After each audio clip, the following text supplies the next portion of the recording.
Bienvenue à tous. Nous recevons aujourd'hui Bruno Rodalec de chez Suez.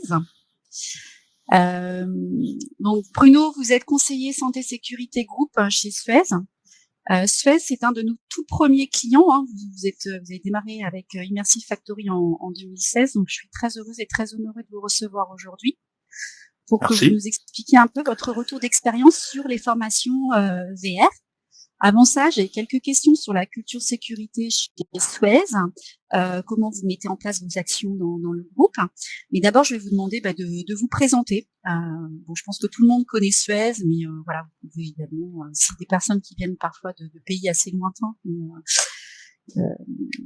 je pense que tout le monde connaît Suez. Donc, je vous laisse vous présenter, vous, sur votre rôle chez Suez, en tout cas, et combien de temps vous avez travaillé chez Suez, ce que vous faites, etc. C'est D'accord, à très vous. bien. Merci Béatrice et bonjour à tous. Je vais juste quand même oui, c'est vrai que le nom Suez est connu, on va dire de par le canal. Et sur une petite présentation de Suez, Suez c'est 150 ans d'histoire, donc c'est un groupe industriel français, expert mondial dans les services liés à l'environnement, notamment dans les métiers de l'eau, du recyclage et de la valorisation des déchets.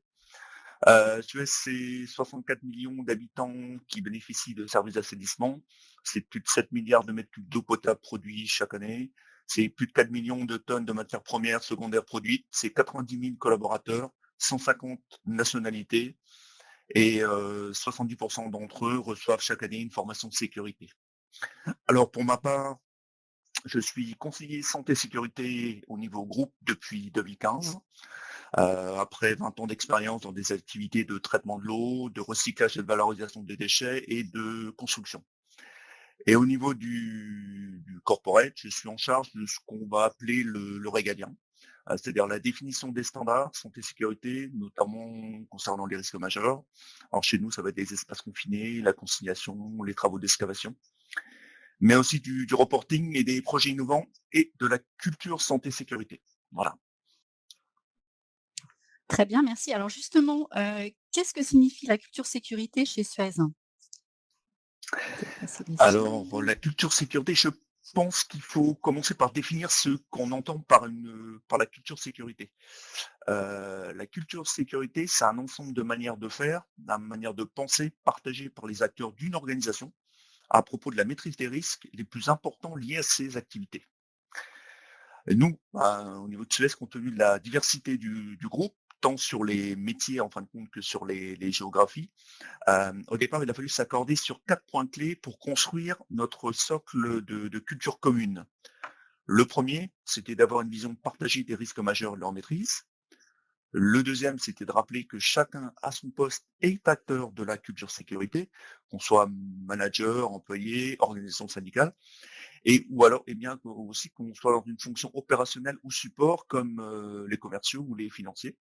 Le troisième point, c'est de faire en sorte que la sécurité soit prise en compte dans les décisions d'entreprise et les arbitrages. Et enfin, c'est de maintenir ce qu'on appelle les trois piliers de la culture sécurité, que sont les aspects techniques, système de management et facteurs humains et organisation. Après, bon, il existe différents types de cultures, mais c'est pas l'objet de rentrer dans le détail. Je pourrais juste te dire qu'au niveau de Suez, on est passé en une dizaine d'années d'une culture dite métier à une culture managériale. Et maintenant, on essaye de tendre vers un modèle qu'on appelle culture intégrée. Alors, qu'est-ce que vous entendez par culture intégrée rapidement? C'est C'est-à-dire c'est une convergence managériale avec, et mmh, alors c'est une convergence en fin de compte avec l'implication des managers et l'implication des opérateurs de terrain. d'accord. Donc, encourager la remontée d'informations, partager les informations, Oui, comment tout à fait. ça se formalise tout ça? Enfin, c'est peut-être très compliqué, mais très très long à expliquer, je sais pas. En fin de compte, nous, les actions en termes de culture, ce qu'on a mis en place, en fin de compte, on a débuté en 2013. En 2013, on a commencé par définir ce que vous avez à l'écran, c'est ce qu'on appelle les directs qui sauvent. Alors, il y a quelques d'entre eux, on n'est pas les premiers à avoir mis en place cette démarche. La plupart des entreprises appellent ça des règles d'or. Nous, on a volontairement choisi de ne pas les appeler des règles d'or, parce que les règles d'or, vous en avez un peu partout. Vous en avez en maintenance, vous en avez pourquoi pas en finance ou en commerce. Nous, on a préféré donner un peu plus de sens et appeler ça des règles qui sauvent. C'est-à-dire que ces règles ont été élaborées à partir d'une analyse de nos accidents graves et mortels sur 10 ans. Et donc, en fin de compte, ça représente nos risques majeurs. Et donc, pour déployer ces 10 règles, on a utilisé une théorie qu'on appelle la théorie de l'engagement de Robert Vincent Joule, donc qui a permis de déployer worldwide ces 10 règles qui sauvent. Et maintenant, ces règles, les standards de respect de ces règles sont devenus un peu le ciment, le socle, en fin de compte, de notre culture sécurité. Et ça, c'était la première étape. Après, on s'est aperçu qu'il était nécessaire d'aller un peu plus loin pour clarifier à la fois les sanctions attendues en cas de non-respect, pour développer la reconnaissance positive, en gros pour contrebalancer la reconnaissance qu'on va appeler négative, notamment les sanctions, qui est souvent utilisée en cas de non-respect des règles, et aussi inciter à la remontée d'événements. Et c'est pour ça que 3 ans après, en 2016, on a mis en place notre démarche de culture juste et basée sur 3 principes. Le premier, c'est une approche positive de la sécurité. C'est-à-dire que les bonnes pratiques individuelles et collectives sont identifiées et valorisées. Le deuxième, c'est qu'on souhaite une remontée spontanée des événements, c'est-à-dire ici les erreurs et les situations dangereuses améliorent la prévention. Et troisième, la réaction aux violations adaptée et équitable, c'est-à-dire qu'on ne tolère plus de violations, notamment en ce qui concerne les règles qui sauvent, et on a des réactions managériales appropriées au degré de responsabilité. Et on a demandé, suite à la mise en place de cette culture juste, que chaque entité s'auto-évalue sur ses points, sur une échelle, et de mettre en place donc un plan d'action sur 3 ans pour atteindre on va dire les 100% de conformité à ce qu'on a défini comme culture juste. Après, en 2017, on a instauré des visites managériales de sécurité, c'est-à-dire la présence terrain des managers pour parler au plus près du terrain de la sécurité, pour faire évoluer les comportements et changer les pratiques. Et puis là, dernièrement, au début du mois, on a lancé notre guide santé-sécurité du manager, où nous expliquons nos attentes en termes de santé-sécurité en termes de posture managériale. Très bien. Et donc, est-ce que vous pourriez nous donner des exemples de bonnes pratiques ou d'actions qui ont eu du succès? Et selon vous, quelles ont été les raisons de ce succès, de ces succès en général? En termes d'exemples, j'en ai un, c'est celui du risque de collision engin piéton dans nos activités de traitement du déchet. En fin de compte, dans nos bâtiments de traitement, on a beaucoup de camions, d'allées et venues de camions, d'engins de manutention, mais aussi de circulation de piétons. Et donc la problématique, c'est que les situations techniques du marché ne fonctionnaient pas ou n'étaient pas adaptées. Alors nous avons donc développé ce qu'on appelait une notion de ZAR, c'est-à-dire des zones d'accès restreintes. En fin de compte, là-bas, c'est une analyse des flux de circulation, des fréquences de circulation, et ensuite la mise en place d'un plan d'action basé sur les 3 piliers de la culture, donc comme j'ai dit tout à l'heure, les aspects techniques, système de management, les facteurs humains et organisation. Alors quand on dit ça veut dire quoi? Ça veut dire que technique, on a fait en sorte qu'on ait des portillons, asservis à des systèmes d'entrée-sortie. On a revu sur les aspects documentaires les procédures ou créé des procédures. Sur les facteurs humains, on a formé aussi bien nos salariés et l'ensemble des chauffeurs intervenants sur la notion de risque de collision engin piéton. Et donc l'ensemble de ces 3 points a fait que ça a été un succès, et on en est maintenant en fin de compte à faire un contrôle, à finaliser un contrôle d'efficience des mesures mises en place, parce qu'on avait donc un process d'audit de ces arts, et on est assez satisfait du résultat. Et c'est bien le fait d'avoir pris en compte dès le départ ce qu'on appelle les 3 piliers de la culture qui a fait de ce projet un succès. Très bien. OK, on a une question de, Christophe qui nous demande: «Est-ce que vous avez mis en place la démarche Dupont de Nemours au sein de vos différents ateliers?» Non, pas du tout. Non, non. Là, D'accord. on est parti sur vraiment sur les principes de l'ICSI, parce qu'on travaille beaucoup, on est membre fondateur Oui. de l'ICSI, comme de grands groupes français, que ce soit Airbus, Total, EDF notamment. Et on travaille sur les principes de l'ICSI. Et pour l'instant, ça nous réussit. Donc l'ICSI, c'est l'Institut pour la Une culture culture de de la sécurité industrielle sécurité dont, industrielle. Voilà. dont vous avez un intervenant à 13h. Voilà, c'est ça, tout à fait. Alors, il nous demande Je lui fais également un peu de pub. quels ont été les feedbacks des opérateurs. Alors, c'est assez vague comme question, Sur mais quels aspects? peut-être sur les actions, justement, les zones d'activité, d'accès restreinte, les ARR, je suppose. Alors, Christophe, si vous c'est voulez. intéressant. Le feedback, je pense que l'un des feedbacks les plus intéressants qu'on ait eu, c'était des chauffeurs d'engins. Parce qu'en fin de compte, sur nos centres, en fin de compte, ce sont des centres de tri, si vous voulez, où tous vos déchets recyclés arrivent. Et donc, on a des conducteurs d'engins qui sont chargés de prendre de la matière et de les mettre dans des,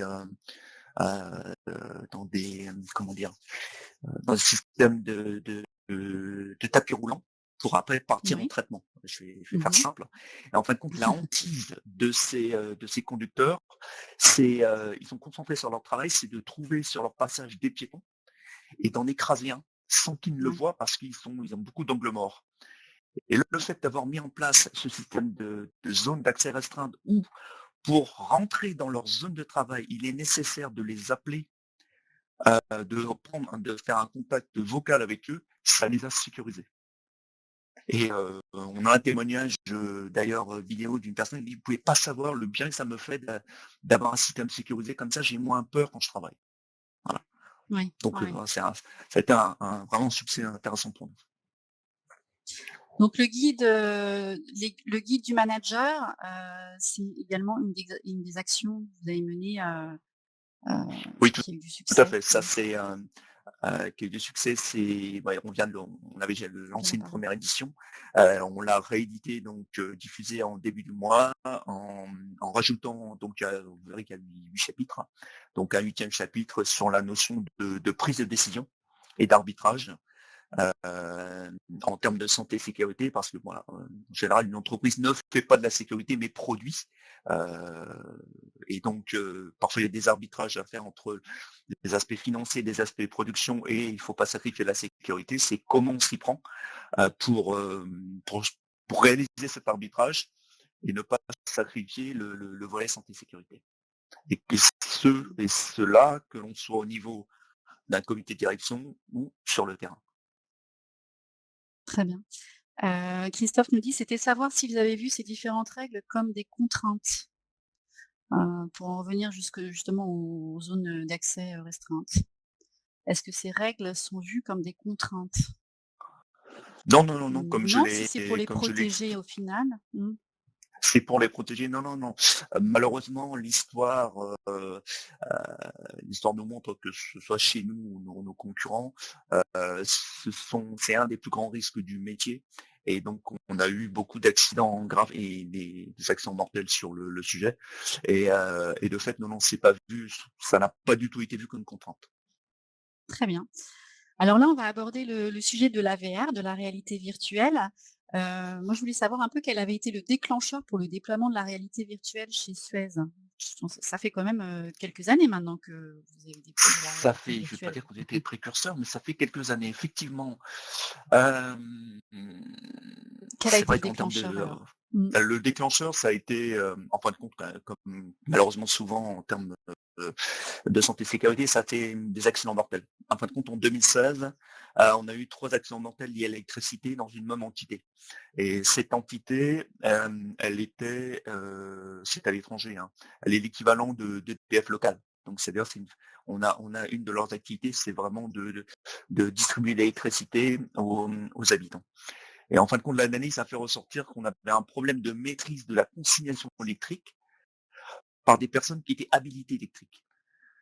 Et donc, on s'est confronté devant une problématique, c'est comment on vérifie simplement et rapidement la bonne maîtrise des différentes étapes de consignation. et comment on s'assure que les personnes qui sont habilitées, mais qui pratiquent pas souvent, respectent les différentes étapes de consignation. On s'est dit qu'il fallait se tourner vers autre chose que de la classique formation salle, sachant que cette entité avait, dispose d'un centre de formation, dispose de matériel pour faire, physiquement les exemples de consignation, mais c'est un peu lourd à monter et c'est pour ça qu'on a rencontré, donc Immersive, et qu'on a commencé à créer avec eux nos premiers modules sur la consignation électrique.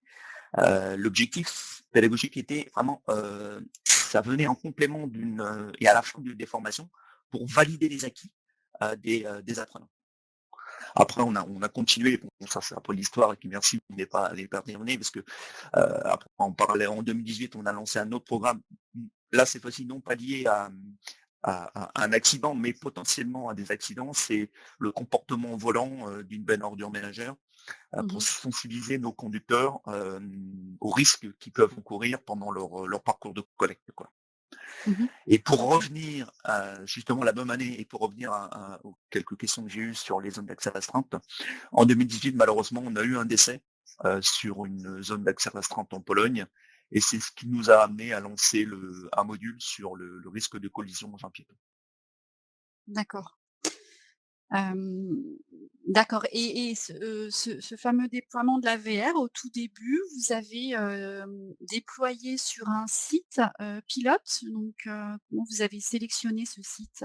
C'était le site où il y avait eu l'accident ou c'était, un site Alors, particulier en termes de le, population, le, de alors le site, risque? c'était pas un site, c'était une entreprise, c'était une filiale de 4500 personnes, donc avec une activité électrique qui devait représenter à peu près 1200 personnes. Oui, Donc on l'a monté non pas sur une équipe, mais vraiment sur l'entité, parce que je dis bon, on a eu un peu de chance parce que cette entité dispose d'un centre de formation, dispose d'un service de formation assez développé, et ils étaient plutôt demandeurs de tester de nouvelles choses. d'accord, et qu'est-ce qui ne Et fonctionnait sur pas du le coup? Ouais, oui, allez-y. Je veux dire, sur le deuxième module, ça a été la même chose, hein, quand je vous disais le module sur les espaces confinés. Même chose, le module a été créé, a été déployé pardon, sur l'ensemble de la Pologne, avec différentes équipes dans le nord et dans le sud de la Pologne. D'accord. Donc ça doit représenter quand même un certain investissement du coup en termes de matériel aussi, Oui, tout à fait, tout à fait. OK. Hem, et du coup, par rapport à ce site sur les risques électriques, enfin cette entité plutôt, puisque vous parlez d'une entité, donc vous avez, pu former, toute l'entité, aux risques électriques, avec, la VR. Comment ils fonctionnaient avant et qu'est-ce qui marchait pas en fait? Ou bah, quelles étaient leurs contraintes, leurs challenges pour, former tout le monde? Ah, en fin de compte, bah, comme souvent dans les formations, la partie théorique est assez forte. Mais la Oui, pratique est un peu moins développée ou alors parfois difficile à mettre en œuvre. oui. Là, on parle d'électricité, mais ça peut être le cas notamment des espaces confinés, quoi. Ou Mmh. alors, l'autre point, c'est qu'en formation, on vérifie les acquis avec des quiz, mais en général, il faut être honnête, ils sont pas très poussés, notamment parce que certains organismes cherchent un taux de réussite et pas forcément, voilà. Et le dernier point, c'est que, je l'évoquais un petit peu tout à l'heure, c'est que le maintien des acquis est difficile à mettre en œuvre. C'est comment on Mmh. s'assure et ça peut être assez chronophage. Donc c'était un peu les différents challenges, comment on pouvait avoir quelque chose d'assez souple pour répondre à ces différentes problématiques. D'accord, et aujourd'hui, quel est votre plus gros challenge pour déployer la VR? Je suppose que vous avez un scope, géographique, assez large, heu, donc je pense notamment à tout ce qui est, barrière de la langue, de la culture, est-ce que vous pouvez nous expliquer un petit peu quels Oui, sont tout à fait, comme vos je disais, challenges? ouais, ce que je disais tout à l'heure, hein, Suez, c'est 150 nationalités. Oui. Bon, heureusement, il n'y a pas 150 langues, mais voilà, c'est la problématique vraiment, c'est de développer des modules utilisables et compréhensibles partout dans le monde. Mmh. Euh, bon, je fais partie participé au développement des premiers modules. Maintenant, ce sont des groupes de travail qui développent ces modules. Mais si vous voulez, moi, je reste garant du système, notamment sur les aspects diversité, culture et Mmh. genre. Mmh. Pour être sûr que lorsqu'on utilise le module, on ait un, un taux d'acceptation, de contextualisation qui soit fort. Mmh. Et l'autre point, vous l'avez dit un petit peu, c'est la compréhension des instructions et des réponses quand on a un peu de texte. Et c'est pour ça d'ailleurs que lorsqu'on a du texte, nous, on ne passe pas par un organisme de traducteurs, mais ce sont nos responsables santé et sécurité qui traduisent dans leur langue. Comme ça, on s'assure de la qualité de la traduction, quoi. Très bien et du coup, selon vous, quelles sont les qualités requises pour déployer un programme de formation, positif, en tout cas du point de vue, des opérationnels? Parce que c'est le thème de la journée aujourd'hui, c'est comment positiver les formations HSE. Donc on parle, là beaucoup de réalité virtuelle, il faut forcément des compétences. Quelles sont selon vous les principales, compétences, requises? Euh, Alors, pour moi, il y a 2 aspects. Il y a des aspects conception et des aspects déploiement. On pourrait presque, mettre, interfacé avec, la période Covid, mais bon. Après en termes de conception, il y a un aspect technique, c'est-à-dire que pour que ça marche, pour concevoir un module, il faut un petit groupe de travail qui connaissent le métier, 4-5 personnes, pas plus. Heu, il faut que ce soit des personnes qui soient, un peu au fait de nouvelles technologies, notamment de la VR, quoi, qui aient déjà vu ce que c'est pour pouvoir se le représenter en termes de conception. Et c'est de pouvoir apporter un maximum d'informations techniques aux concepteurs. C'est-à-dire, toujours pareil, hein, ça ne fonctionne que si on arrive à contextualiser, correctement les ambiances de travail. Donc pour ça, il faut apporter un maximum de modes opératoires, de photos, de vidéos aux game designers pour qu'ils reproduisent votre environnement, correctement. Je me souviens qu'on avait pas mal échangé avec des équipes d'immersive pour, vraiment, comment dire, réaliser une belle ordure ménagère dans toute sa diversité, de sa complexité. Et c'est pas simple, je suis assez content du résultat. Et après, en termes de déploiement, je dirais, euh, nous, on a fait le choix, et je pense que c'est important, de définir qu'un seul modèle de casque. Et on a pris le parti aussi d'utiliser un prestataire pour la fourniture et la maintenance, au cas où. Et enfin, le dernier point, c'est de bien prévoir une formation de formateur. Parce qu'ici, l'approche pédagogique est un peu différente parce que vous ne voyez pas ce que la personne fait. Il faut que vous utilisez ce qu'on appelle un Miracast sur un écran déporté pour voir ce qu'elle fait, pour pouvoir l'aider. Et donc ça c'est important. Avec la problématique aujourd'hui de former des formateurs à distance avec le Covid, c'est un peu plus compliqué, mais ça se fait. D'accord et donc là, aujourd'hui, vous formez combien de personnes, avec les modules de formation en VR? Euh, Bonne question. Je sais qu'en Pologne, on a formé plus de 400 personnes. En Belgique, ça rentre dans un cycle de nouveaux arrivants. Donc ça, Mmh mh. voilà, ils le prennent dedans. En Au Maroc où ça a été développé, pardon, le module, électrique, conciliation électrique, pardon, a été utilisé en premier. Ça se fait, on va dire, rapidement et là c'est on essaime parce qu'on a l'un des derniers modules qu'on a sorti, c'est justement un module sur nos directs qui sauvent. Et là, il commence à être utilisé dans le monde entier. On fait des formations de formateurs un peu partout. Là, demain, il y a une formation de formateurs pour l'Australie. On l'a fait il y a quelques semaines pour l'Angleterre et il y a quelques jours pour la France. Donc voilà, c'est déployé progressivement à l'échelle du monde, quoi. D'accord, donc c'est quand même, plutôt positif, hein, de manière générale et comment vous avez géré la crise sanitaire avec, donc pour les formations? Comment ça s'est passé en confinement, Au niveau VR, c'est ce que je disais, on n'a pas pu les faire, les casques pour lancer dans une entité. On a fait envoyer les casques directement à l'adresse des formateurs ou des Oui. responsables santé et sécurité. Et on a fait des formations de formateurs via Teams. Mmh. Et donc on les avait tous à l'écran. Voilà. C'était des sessions en trois parties. Et donc ils ont été formés comme ça. Et après, on essaye là, actuellement pendant la semaine, nous c'est pas la journée de santé et sécurité, on fait donc la semaine sécurité, donc c'est toute cette semaine. Et on a un certain nombre d'entités qui ont décidé de présenter justement le module sur le direct qui sauve, donc aux équipes. Et donc, bien sûr, en respectant un protocole sanitaire je veux dire, habituel maintenant qu'on connaît en termes de Covid, mais aussi avec un protocole de désinfection, notamment du casque et des manettes, quoi. D'accord. Donc ce module de formation, les 10 règles qui sauvent, on l'a mis en accès gratuit aujourd'hui pour la journée, juste, dans le pôle atelier là, quand vous sortez, vous montez les escaliers, vous avez, les ateliers et les exercices, donc vous pourrez tester, cet exercice qui a été donc, produit avec Suez. Donc, moi j'ai une question par rapport au campus virtuel. Qu'est-ce que vous en pensez? Est-ce que, enfin, quels sont les avantages que vous voyez, sur ce campus pour former les personnes? L'avantage, c'est justement c'est d'avoir une interaction avec les différentes personnes et de pouvoir visualiser ensemble les modules, quoi. Et de voir, voilà. D'accord.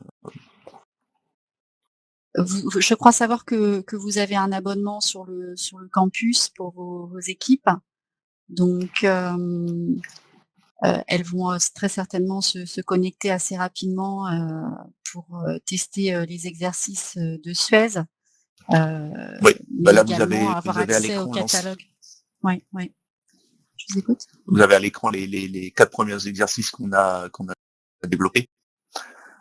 Donc les directs qui sauvent, la consignation électrique, le risque de collision en un piéton, et donc en bas ce qu'on appelle le contrôle de sécurité avant départ d'un camion de collecte, quoi. Très bien. Et donc, voilà, on a fini le PowerPoint. Est-ce qu'on a des questions? Donc vous pouvez poser des questions dans le chat. Bruno, est-ce que vous voulez rajouter quelque chose ou on a fait le tour? Non, c'est juste de dire que pour nous, la VR, c'est un outil pour bien s'assurer de la compréhension des formations. C'est un complément, ça ne remplace pas un certain nombre de formations, mais c'est un complément vraiment nécessaire et qui commence à être apprécié chez nous, quoi. Quels effets sur le programme de VR? Alors attendez, on a quelques questions là. Concernant le site pilote, pourquoi l'avoir choisi en Pologne? Ah, pourquoi l'avoir choisi? Bonne question. Ouais, tout simplement parce que, en fin de compte, quelque temps, alors je crois avant l'accident en Pologne, la direction générale de notre business unit d'Europe centrale avait testé la VR lors d'un séminaire avec Immersive Factory. Et là, c'est ce que je suis allé voir ce DG et j'ai dit, pour représenter ce que c'est qu'une ZAR et les risques de collision en champ piéton, ce serait intéressant de faire un module en réalité virtuelle. Donc j'allais lui expliquer. Il dit, ah non, mais je connais. J'ai eu une démo avec Immersive. J'ai dit, ok, banco. Donc c'est Mmh. pour ça qu'on l'a démarré sur son périmètre, là où dans l'entité où il y a eu l'accident. Très bien, et par contre Christophe, alors je ne comprends pas bien votre question. Quels effets sur le programme de VR? Est-ce que vous pouvez préciser? Alors je complète au niveau de la zone d'accès restreinte. On l'a développé en Pologne, mais pour autant, comme je l'ai dit, je pense, on essaye de construire un environnement qui parle à tous. Donc c'est pas parce que on l'a designé au départ avec les Polonais qui n'est pas applicable en France, par exemple, en Belgique ou partout ailleurs, quoi. Dans le sens où je pense que la réglementation en France et en Pologne sont différentes, les modules ont dû être légèrement revus. Non, pas du tout, pas du tout. On n'est pas sur de la réglementation. Il y a pas de réglementation liée aux zones d'accès restreinte. en tout cas dans aucun pays. Et donc c'est quelque chose qui a été inventé, les process, comme je vous disais, sur les 3 piliers de la culture. Et ça, justement, l'un des points clés des modules VR, si on veut les internationaliser, c'est de s'affranchir de la réglementation. Il existe des points clés, et ça rentre dans le cahier des charges dès le départ lorsqu'on conçoit un module international, de ce qui est possible de faire, ce qui n'est pas possible de faire, ou ce qu'il faut malgré tout ajouter, mais qui ne sera que dans une version pour une langue dédiée. C'est l'un des postulats de départ. Mais en règle générale, le principe, c'est de s'affranchir de la réglementation. C'est garder le bon sens. Très bien. D'autres questions? D'accord, Christophe nous dit merci. Écoutez, Bruno, j'espère que vous avez apprécié cette première expérience de conférence virtuelle. Oui, très original. Ok, très bien. J'espère que tout le monde a apprécié. Je vous propose de vous retrouver à l'extérieur, dans le hall, ou dans le jardin, ou auprès des ateliers. Vous pouvez utiliser votre casque de réalité virtuelle si vous en avez un. Vous pouvez donc networker, réseauter, poser des questions à Bruno qui est là jusque midi, c'est ça? Enfin, à peu près? Oui, à peu près, oui. Ouais, voilà. Et voilà, je vous souhaite une belle journée. Vous avez également un challenge que vous pouvez tester, faire. Les règles sont dans le cinéma et vous pouvez gagner un abonnement au campus pour 5 personnes. Donc, ça vaut le Je coup peux participer? de tester, de faire le challenge. Voilà, c'est rigolo. Et puis, tout le monde va s'amuser. Et en plus, on gagne un cadeau. Donc c'est chouette. Je vous remercie. À bientôt. Au Merci, revoir au revoir. Bruno. Merci.